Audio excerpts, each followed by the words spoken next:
Chapter Inaya. Incineration. All those who lost the knowledge of multi-billionaire Balthasar Knecht were forgiven. In Kleio's reality, he had never played a central role. At the same time, all the events of her adventure could be traced back to him. He was the cause, the spider inside the web of her causalities, that spun the thread to which Kleio, a butterfly in the cosmic wilderness, stuck.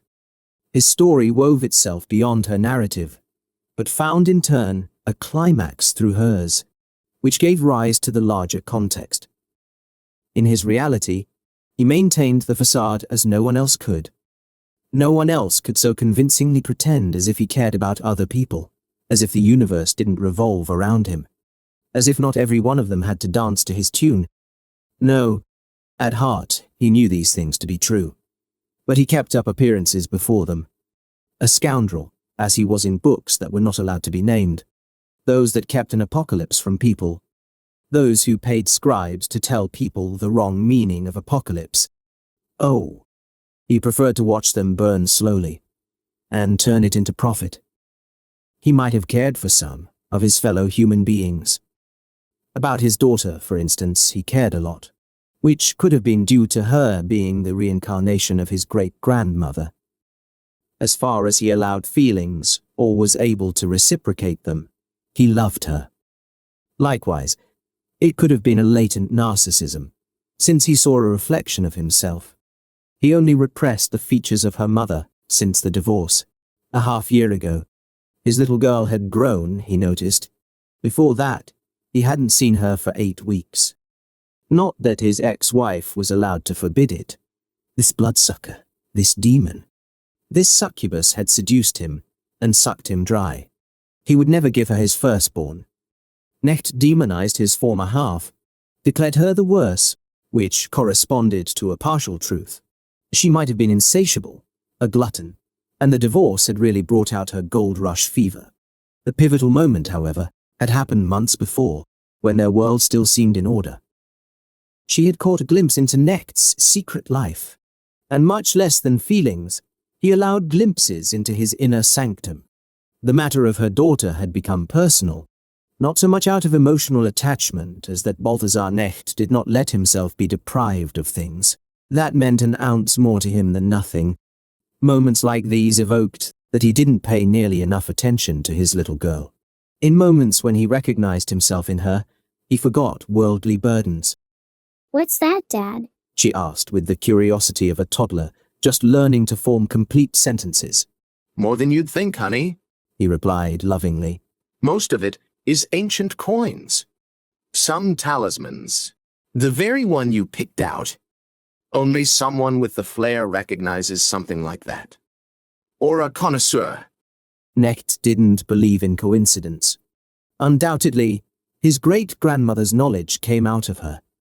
Nonetheless, he was pleased that his daughter noticed details at a young age to which he attached so much importance. In his empire, everything earned its place. The objects may have seemed arbitrary, like a collection of eccentric memorabilia, but secretly they emanated a power that kept curious glances of the fourth kind away from him. Just in these moments, it was as if he were looking into the mirror of a younger self. "And why do you have so many of them?" she wanted to know afterward. "One for 1,000 eyes, dear." The family idyll was disturbed. Behind them, his bodyguard Sepp Conrad entered the office room. "Your assistants wish to speak with you, Herr Knecht," he reported in the inevitable Swiss accent. He made a worried impression. Because of the assistants who wished to speak to him, his boss failed to mention that he occasionally could encounter such characters on the top floor. They had unrestricted access to Knecht's inner sanctum. Quietly, the three had made themselves comfortable there, calling themselves assistants. To anyone who looked at one of the three for more than 5 seconds and had some knowledge, it became clear what this auxiliary work roughly entailed. Knecht read the disturbance based on his micro-expressions. It was a typical reaction of those who caught a glimpse of the abysses of chaos for the first time, the nervous twitching at the corners of their mouths, because they did not want to believe their own eyes. Daddy needs to go up to the office for a minute, Pumpkin. He spoke fatherly. Can you just take care of the bean for a moment, Mrs. Dietrich? His secretary instantly let go of the keyboard that held her in his thrall. Very well, boss. She replied subserviently, turning her attention to his pride and joy. Batista joined their ride in the elevator. In his presence, it took Conrad even more resolve to ask the question. What devils have afflicted you there, Knecht? The latter greeted it with a smile. Your biblical filter amuses me, Sepp. These are the business partners of whom I spoke. He explained casually. The concept of the devil, as you call it, is a fabrication of the monotheists, created to disguise their own hypocrisy. According to Baudelaire, it was the greatest trick of the devil to make people believe that he does not exist. I say it was the cleverest trick of the church to make them believe that he does. His energy flows through all of us sometimes. You are as much the devil as I am. We are constantly mutual and our own devils. Ironically, it is often the most pious that he takes the strongest hold of. There is no place where all the disobedient lambs go who go against the word of the Almighty. Those who have seen things, as I have, know that it is more complicated than that. But Balthasar Knecht's role in Kleio's story would not be limited to a subplot, in which he revealed the secrets of the cosmos to his bodyguards. Leave us alone, he commanded unexpectedly as the elevator opened. The shapeshifters, Oz, Riss, and Glosser were waiting for him. Reluctantly, his bodyguards had to retreat. Sepp Conrad, a former member of the Pope's Swiss Guard, hesitated to let his protégé with these henchmen of Lucifer. It was also his first day. He did not know that they were minions of another devil. Enlighten me, Knecht immediately demanded of the abominations. Unmoved, he looked at them as he would at anyone bound to him by contract. What has gone wrong? The failed action had already reached his ears. He merely wanted to hear their version, which would have certainly been a lie had they been able to lie to him. We get the target out of the way as agreed, explained Oz with the big ears and the fake beard, in an entirely false guise. And then what happened? Inquired Knecht rhetorically, knowing, after all, what it approximately degenerated into. The woman behind the counter simply pressed the alarm, defended Oz their actions, the chaos that erupted everywhere they showed up. You guys got greedy. That's what happened. And it violated our agreement. Knecht calmly stated. You already get so much from me.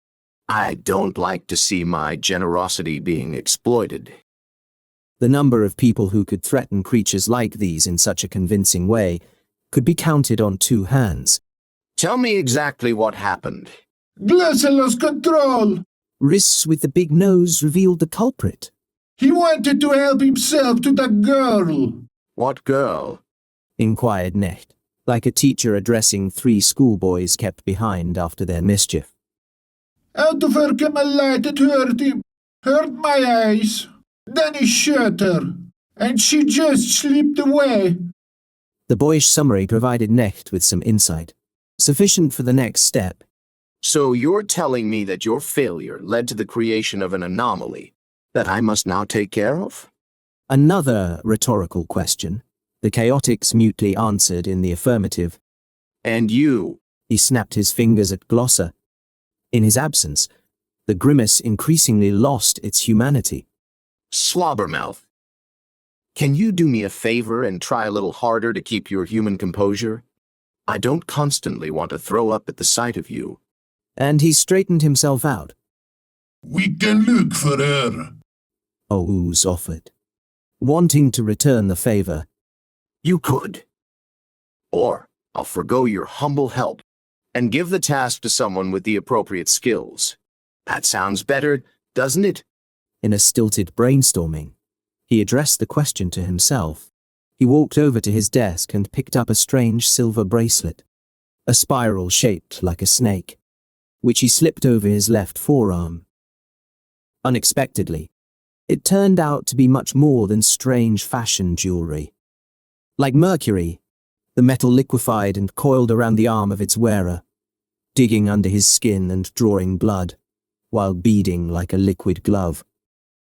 Energetically, he strode back to the shapeshifters, straight to Glosser, who once again absently forfeited his humanity. For the last time, abruptly, the mercury on Knecht's arm formed into a pike, which he drove into the creature. In shock and pain, Glosser expanded as if he were made of rubber. He roared inhumanly. The death scream united, animalistic and metallic sounds. Knecht heard them with satisfaction. In its piercing, the creature stretched itself explosively into the distance, before it melted straight into the mercury on his arm, was completely absorbed by it. A neon blue glow emanated from it. Knecht feasted his eyes on the glimmer. Don't bring me another unstable one like that. And if something like that happens again, you'll get the same treatment, or worse. He threatened the spawns of chaos. The two trembled in the knowledge that there were things in the darkness, far worse than them. You can keep the pneuma. He held up the container that held their brother in ether. This is enough for me as a down payment and tribute for your failure. Expect the second share on full moon. Be ready as soon as I need you. Without further ado, they disappeared into the black obsidian mirror. They had no sorrow for their comrade. Such feelings went against their nature. The will to survive, on the other hand, was given to all living beings. Knecht glanced at his watch. Hour of Mars on Saturn's day under a waning moon. There was hardly a better time to address the problem, he thought. The omens favored his attending to the anomaly without delay. Shapeshifters were creatures who liked to materialize only too readily to wreak havoc. But they needed too much energy for a matter that would likely take them through multiple planes of reality. If said girl managed to access higher spheres, it made no difference in which reality she was shot, since all her realities were now united in her. In this case, the puppeteer had to wind up other strings. He had to call a creature, which could effortlessly move everywhere. The price for his services was correspondingly higher, but with blood, the essence of Glosser, and a few amphorae of pneuma, the darkest shadows could be convinced. Routinely, he made the usual preparations, inscribed the necessary symbols in the circle of onyx with charcoal pencils, lit the mixture of herbs in the bowl on his desk, candles for the 4 cardinal points. To mask the human smell, he perfumed himself, put on the ritual robe of white silk. A layman with embroidered symbols, he took the iron sword with black handle, which had already claimed a life. He took all protective measures, not wanting to leave anything to chance, in which he did not believe in. He did not want to tempt fate. A secret bound the being to Knecht with a pact, which was unavoidable on his own authority. Nevertheless, the master preferred to stand on the safe side of reality as soon as the creature manifested in front of him. Within the circle, he aligned himself in the correct celestial direction, aligned himself with the earth, moon, stars, and what lay beyond. He cut his hand, and the mercury flowed around the wound. Clenching his fist, he produced a mixture of the metal and his blood, which seeped down and struck the ground. He spoke prayers in dead languages, invoking barbaric names in his invocations. By the aid of chaos, Knecht conjured up the horror. The mixture bubbled at the bottom and spread steadily, growing into a viscous puddle. Before something rose from it, the last thing that Vitaly Lenkov and his hoodlums ever set eyes on, who had dared to deceive Balthasar Knecht, an abomination whose sight promised madness. A zoologist would have had trouble determining which body parts of this creature were what. When it kept quiet, however, it put on a morbid camouflage. Pitch-black wings draped over the rest of its body, giving the appearance of a cloak. Under a waxy mask lay its actual head, with which it tricked the human eye. It had 2 of them, one feminine and one masculine. What motivated the creature to use which one was beyond Knecht's knowledge. Eerily, the hermaphrodite emerged from the ground, a portal to chaos. He chose a female form, the lifeless face of a figure in a hooded robe that embodied his camouflage. Lore, Knecht greeted him with a feigned smile from the safety of his spell circle. my devoted servant. Lore silently held out the claws of his hand, and the bluish glow of the mercury migrated over to him. Terminate the anomaly for me, Lore. The traces of her pneuma should suffice. And it did. The creature had already picked up Kleio's track. Stay tuned for weekly chapters. Like, share, and subscribe for more wacky adventures. We thank you for your support.